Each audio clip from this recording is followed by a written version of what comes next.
Hey everybody, it's Paul Lake here. I've got another physics problem that I'm going to solve for you. An example problem given to me by one of my tutoring clients. I'm going to work it out all the way to completion with lots of explanation. If you find this helpful, please give the video a like, maybe subscribe to the channel and all that, and share this with your friends if you're doing problems like this. So anyway, let me read the problem. It says the index of refraction of the core of a piece of fiber optic cable is 1.72. If the index of the surrounding cladding is 1.41, what is the critical angle for total internal reflection for a light ray in the core incident on the core cladding interface? Okay, very hard to read that. It's actually a fairly simple problem though, so don't panic. But there are some things you need to know. You need to know Snell's law. You should be fairly kind of familiar with what total internal reflection is all about. So if you've never heard of Snell's law, you need to go learn about it. So do that, and then come back to this video when you're ready. So anyway, also one thing I encourage you to do is stop the video now and then try to work it out on your own before you hit play again. So pause the video now, try it. Now you might be able to see there's a little bit of writing that I had to erase. I started working this problem and I forgot to, I thought I hit the record button, but it didn't record and it was too late. But I don't know, I erased it and I'm gonna start over.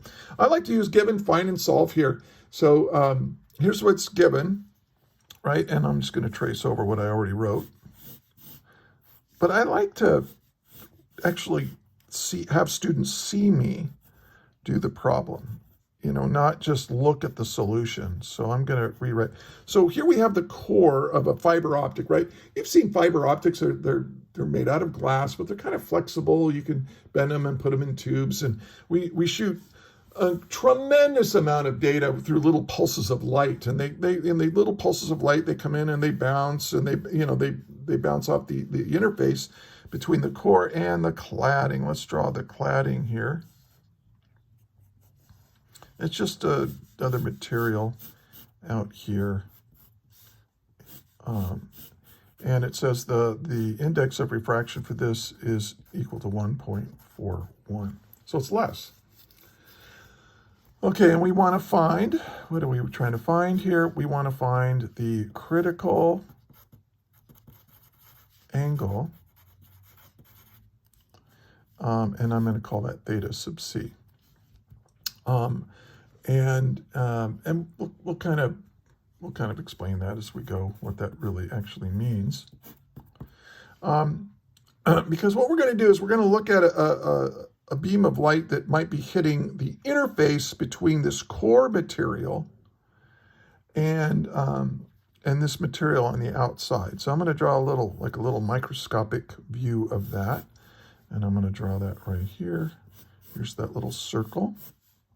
And here's the interface. So this is N1 right here, and this is N2 right here. Okay. Let me shrink that a little bit so you can see everything. All right. And so we measure these angles from a line that's normal, or perpendicular is a better word, to the interface surface. Right? We're looking at this in cross section. So this is the core material and this is the cladding material. And we're going to have, now if the angle that's incident, I'm going to call this theta 1, if the angle is too small, what'll happen is when it hits this, it'll bend, it'll refract into the material. And we don't want that to happen. But anyway, here's theta 2. Now, one thing to remember when you're using Snell's law is that these angles, as I just said, are measured from the normal, from the normal line. This is not the angle here or here. No. You want to use this angle. Use that angle right there, theta 1, theta 2. Okay. And this only works if theta 2 has a lower index of refraction than theta 1, as you'll see. Okay.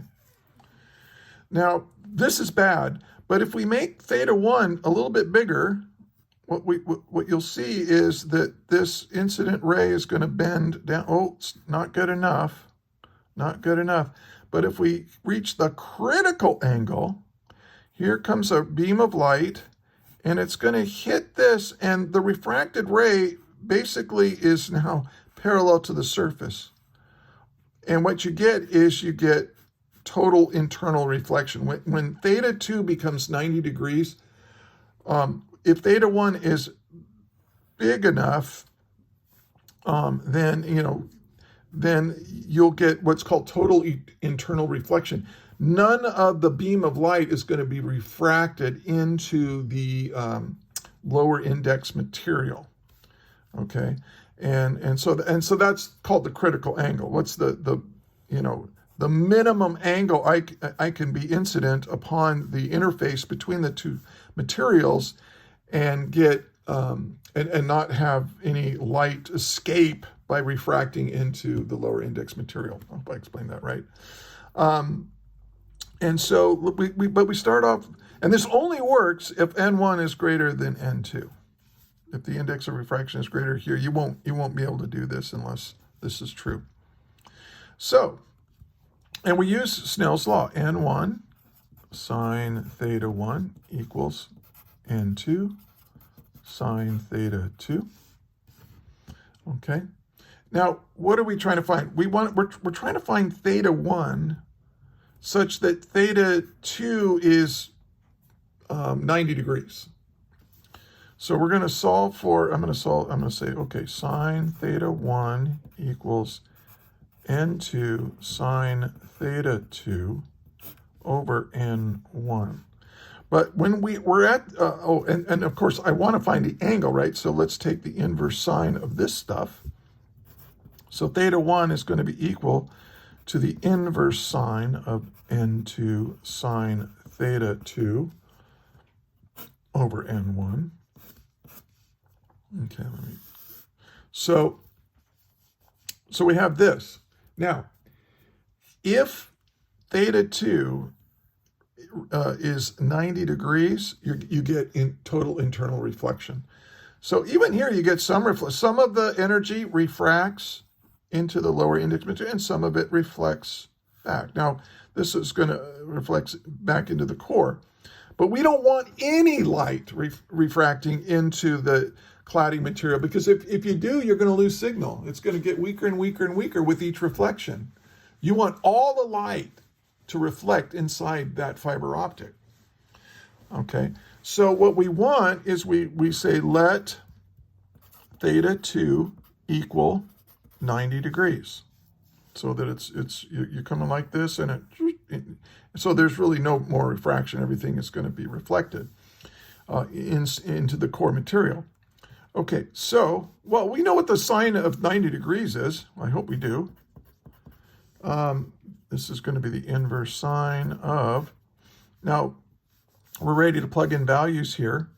N2 is, well, let's before we do that, let's go ahead and plug the 90 degrees in there. N2 sine 90.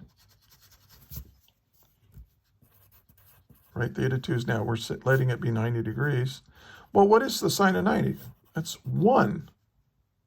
So we're now going to call this theta 1, we're going to call this the critical angle now. The critical angle, when is the inverse sine of the ratio of N2 over N1. And I kind of think you can see now, mathematically anyway, why N1 must be greater than N2, because you can't take the inverse sine of something, of a ratio that's greater than 1. This has to be less than 1. Okay, and now we're ready to just plug our values in and get our answer.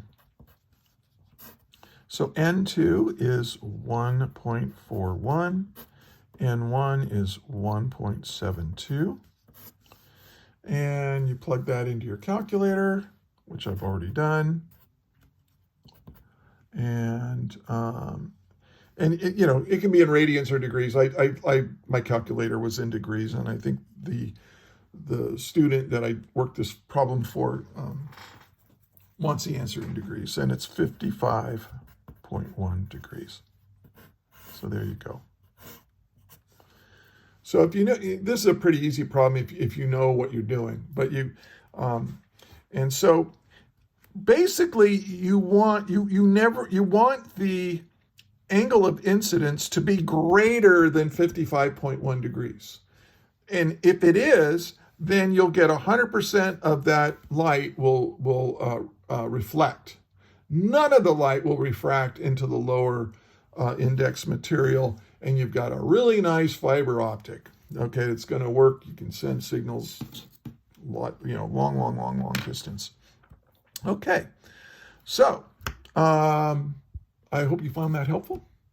If you do, please give my video a like, and maybe subscribe to the channel and share it with other physics students. So thank you for listening, and until next time, may the net force be with you.